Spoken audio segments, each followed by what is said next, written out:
बिस्मिल्लाहिर्रहमानिर्रहीम सल्लल्लाहु अलैहि व आलिहि वसल्लम रब्बि ज़िदनी इल्मा। बेटे फार्मेसी टेक्नीशियन प्रोग्राम के फर्स्ट ईयर में हम बुक पढ़ रहे हैं फार्मास्यूटिक्स। फार्मास्यूटिक्स को अगर डिफाइन करना हो बेटे, pharmaceutics is the branch of medical science in which we study dosage form of medicine. ठीक हो गया बेटे, यानी दवाई की मुख्तलिफ हालतों का स्टडी करना फार्मास्यूटिक्स कहलाता है। और आज बेटे हम पढ़ रहे हैं चैप्टर 3, जिसमें बेटे हमने प्रीवियस चैप्टर में फार्मेसी में जो बुक्स इस्तेमाल होती हैं उनके बारे में पढ़ा कि दो तरह की होती हैं। एक होती है ऑफिशियल बुक्स, दूसरी होती है नॉन ऑफिशियल। ऑफिशियल जो सरकारी सतह पर मंजूर हो, नॉन ऑफिशियल जो सरकारी सतह पर मंजूर है लेकिन वो उनमें कुछ डाटा इस तरह का होता है जो मालूमात में इजाफे का सबब बनता है। और बेटे आगे फिर बुक्स की दो किस्में हैं, फार्माकोपिया और formulary. Pharmacopoeia are those pharmacy books in which all the methods, techniques, etc. are written for the preparation of medicines. And formularies are those books in which all the methods, techniques, how to administer drug, how to take drug, and what are their side effects in clinical point of view, those books are called। बेटे दवाई के बनाने का तरीकाकार मोहम्मद किस में लिखा होता है, किस बुक में? और दवाई को इस्तेमाल करने का, उसकी डोज के बारे में कितनी मिकदार देनी है, खाने से पहले खाने से बाद कैसे देनी है, वो किस में? फार्मुलरी। अब बेटे बहुत सारी दवाइयां हैं, आपने देखा होगा कभी किसी बंदे ने सुना कि भाई ये कैप्सूल आधा सुबह खा लो आधा शाम, क्योंकि कैप्सूल यूनिट डोजेज फार्म होते हैं, यानी बस। हाँ शाबाश। और कुछ गोलियां ऐसी होती हैं बेटे जिनके ऊपर निशान लगे होते हैं ताकि उन्हें तोड़कर इस्तेमाल किए जा सकते हैं। मसलन जिस तरह थियोफाइलिन, वो इस तरह की गोली होती है, ये बड़े साइज में दिखा रहा हूँ, इस पे दो लकीरें होती हैं, एक इस तरह की, एक हिस्सा हो गया, दो हिस्सा हो गया, ठीक है बेटे। वो सारा किस में डाटा मौजूद होता है। और बेटे कुछ मेडिसिन ऐसी होती हैं जिनके ऊपर DR लिखा होता है, EC लिखा होता है, इस तो उनको तोड़ने से उनका सारा फंक्शन डिलेड रिलीज होती हैं, एंटेरिक कोटेड होती हैं। ये जो आगे कोड से लिखे होते हैं, DS का मतलब होता है डबल स्ट्रेंथ, फोर्ट का मतलब होता है पावरफुल। तो जब उन्हें तोड़ा जाता है तो उनकी पोटेंसी कम हो जाती है। बेटे उनको तोड़ने से पता क्या, जिस तरह हम एक प्याले में चीज बंद कर दें और एक तरफ सुराख कर दें, जैसे जैसे नीचे जाए थोड़ी थोड़ी दवाई रिलीज होती रहे। जब तोड़ देंगे वो तो फौरी तौर पे दवाई रिलीज हो जाएगी, फौरी तौर पे उसका एक्शन आएगा। तो इसलिए हमें इन बुक्स को स्टडी करना बहुत ही जरूरी है। और आज हमने बेटे फार्माकोपियाज और फार्मुलरीज को देखना है। सबसे पहले बेटे हमारी बुक ने किसके बारे में लिखा है? British pharmacopoeia. बुक का नाम क्या है? British pharmacopoeia. बेटे जिस तरह नाम ही से पता चल रहा है ये किस मुल्क की किताब है? शाबाश। बहुत सारे लोग बेटे उन्हें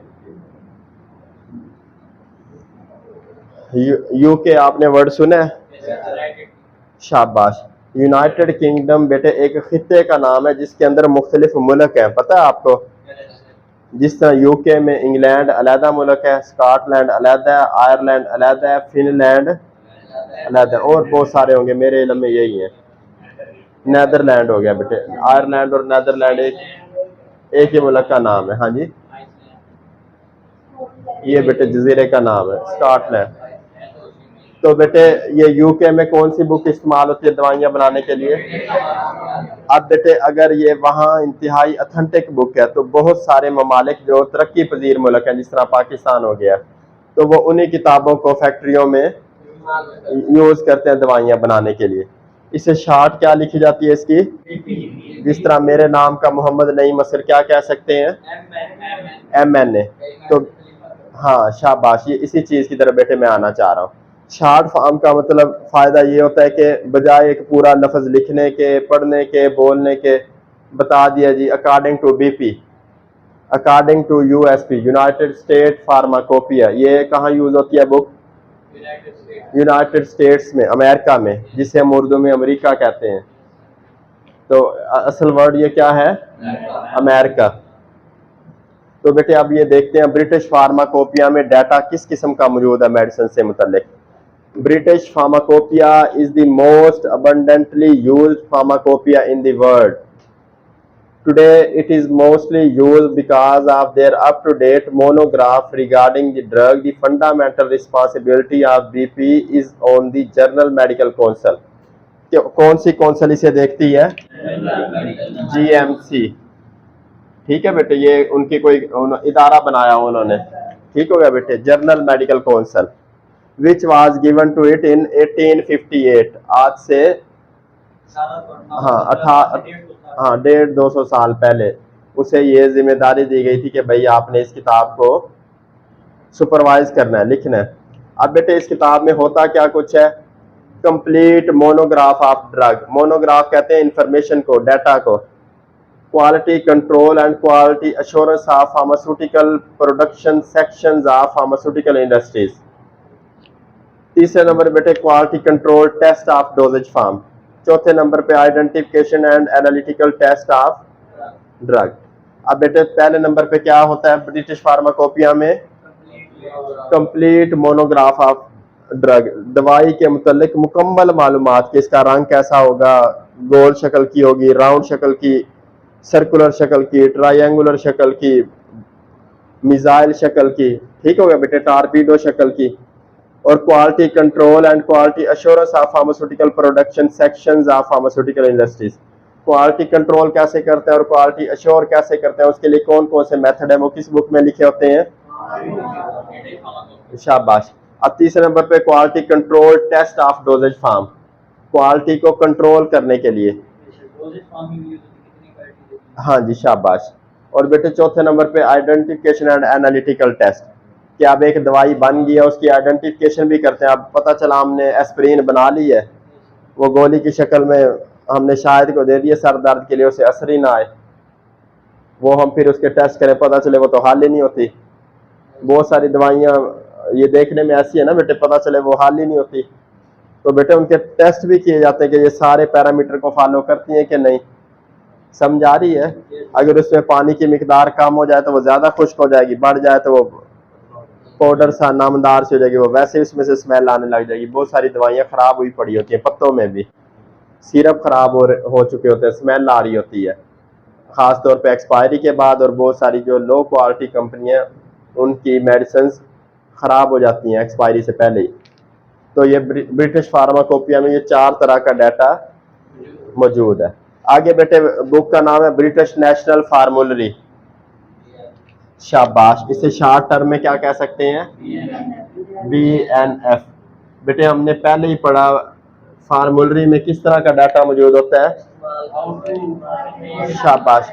दवाई को कैसे इस्तेमाल करना है, कितनी मिकदार में इस्तेमाल करना है, कब इस्तेमाल करना है और इसके साइड इफेक्ट क्या आएंगे, वो सारा डाटा नेशनल फार्मूलरीज में मौजूद होता है। तो डॉक्टर हो गए, जो फार्मासिस्ट हो गए, जो डायरेक्ट मरीज से राब्ता रखते हैं, उसका इलाज करते हैं, दवाई तजवीज़ करते हैं, वो फार्मूलरी को यूज़ करते हैं। अब बेटे हम ब्रिटिश नेशनल फार्मूलरी बुक को देखते हैं, इसमें किस तरह का डाटा मौजूद है। BNF is the national formulary of medicines that are being used in United Kingdom. समझ आई बेटे? It is written, compiled and published under the co-supervision of Journal Medical Council and Royal Pharmaceutical Society.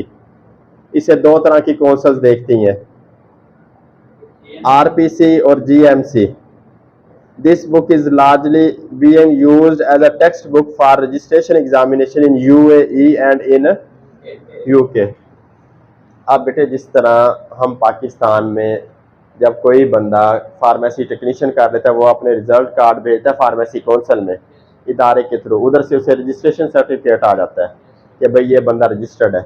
लेकिन जो बेटे England है और मुत्तहिदा अरब अमारात, उनमें degree करने के बाद भी एक टेस्ट होता है रजिस्ट्रेशन जिसे टेस्ट कहते हैं।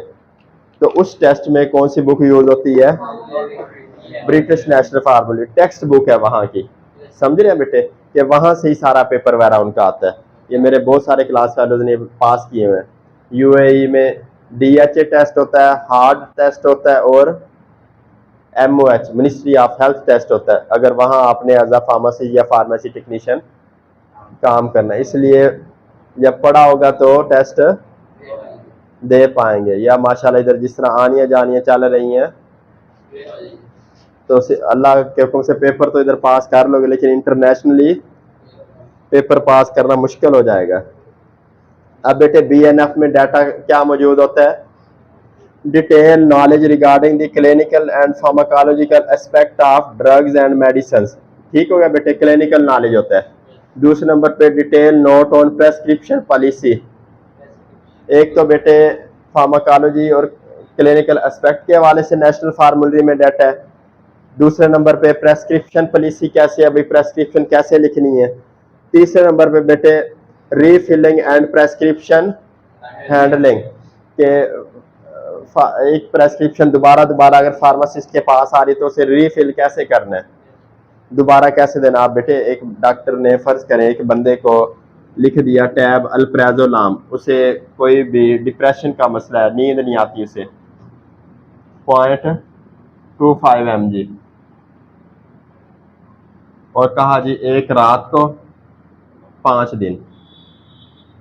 अब ऊपर डेट है 23/9/2025।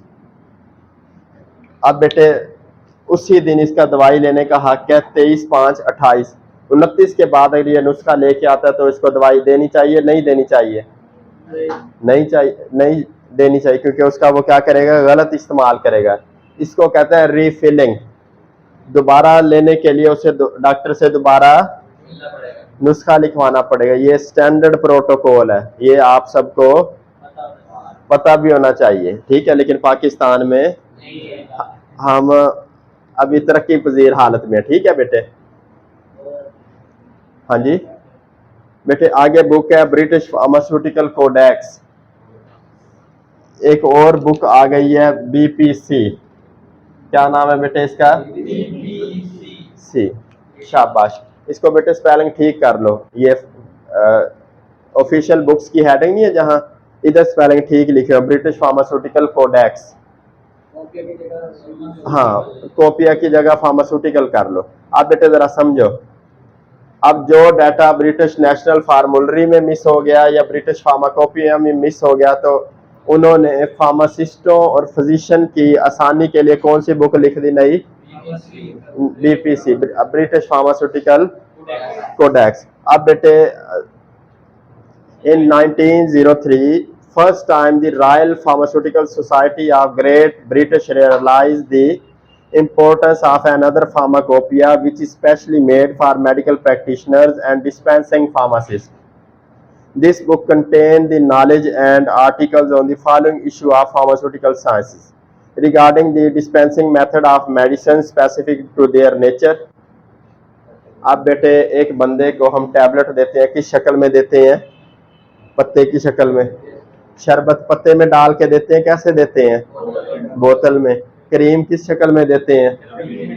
तो बेटे वो सारा डाटा किस में मौजूद है? Dispensing method of medicine specific to their nature. दूसरा बेटे इसमें क्या मौजूद है? Techniques of dispensing, unit dose dispensing and multi dose dispensing. अब बेटे यूनिट डोज डिस्पेंसिंग, जिस तरह कैप्सूल हम कहते हैं जी ये एक कैप्सूल आपने सुबह खाना है, वो दवाई हम किस में डाल के भर के दे देते हैं? कैप्सूलों में। हम कहते हैं जी ये एक चम्मच सुबह पीना, एक दोपहर को, एक शाम को। वो हम अलग अलग डब्बियां तो नहीं बनाएंगे एक एक चम्मच की, वो शरबत का एक ही डब्बी दे देंगे, भाईजान ये सुबह दोपहर शाम पीना है। वैसे पहले गवर्नमेंट अस्पतालों में ना बड़े बड़े दवाइयों के ना वो आते होते थे, कंपाउंड जिन्हें कहते हैं। जो मरीज आता था वो छोटी सी डब्बी ना इस तरह भर देते थे उसे, पीले नीले लाल से। हाँ, ये शायद आप में से किसी ने देखे होंगे, कोई मेरी तरह पुराने जमाने का अगर बंदा। हाँ हाँ जी बेटी,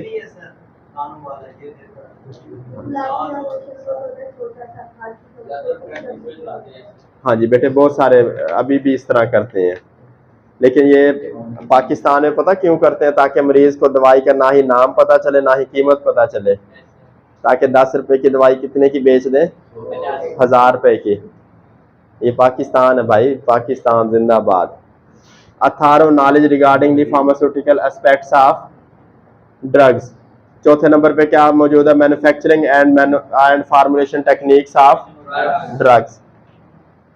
अब बेटे एक और बुक लिखी गई थी जिसमें डिस्पेंसिंग पॉलिसी थी मेडिकल प्रैक्टिशनर्स और फार्मासिस्टों के लिए, जिसमें 4 तरह का डाटा था। एक तो कि मेडिसिन को डिस्पेंस कैसे करना है, और फिर यूनिट डोज डिस्पेंसिंग कैसे करनी है, मल्टी डोज डिस्पेंसिंग कैसे करनी है, और बेटे थारो knowledge regarding the pharmaceutical aspects pharmacological aspects of drugs.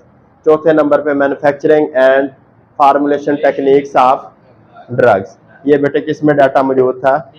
BPC में। पढ़े आगे, काफ़ी है बेटे। आज हमने 3rd चैप्टर में फार्मेसी की बुक्स के मुतल्लिक पढ़ा। बुक्स की 2 किस्में होती हैं, जो सरकारी सतह पर मौजूद हो उन्हें ऑफिशियल बुक्स कहते हैं, जो सरकारी सतह पर मंजूर ना हो नॉन ऑफिशियल बुक्स। और ऑफिशियल बुक्स की आगे बेटे हमने फार्मेसी फील्ड में मेजर 2 किस्में पढ़ी हैं। एक उनमें से फार्माकोपी या दूसरी फार्माकोपिया में दवाई बनाने की टेक्निक्स लिखी हुई हैं, और फार्मूलरी में इस्तेमाल करने की। शाबाश। अब बेटे फैक्ट्रियों में जहाँ दवाइयाँ बनती हैं कौन सी किताबें मौजूद होंगी? फार्माकोपी है। और जहाँ डॉक्टर मौजूद होते हैं या फार्मासिस्ट दवाई दे रहे होते हैं वो किसकी हेल्प लेते हैं? फार्मूलरी। अब आप जब मेडिकल स्टोर बनाएंगे तो आपको कौन सी बुक फायदा देगी?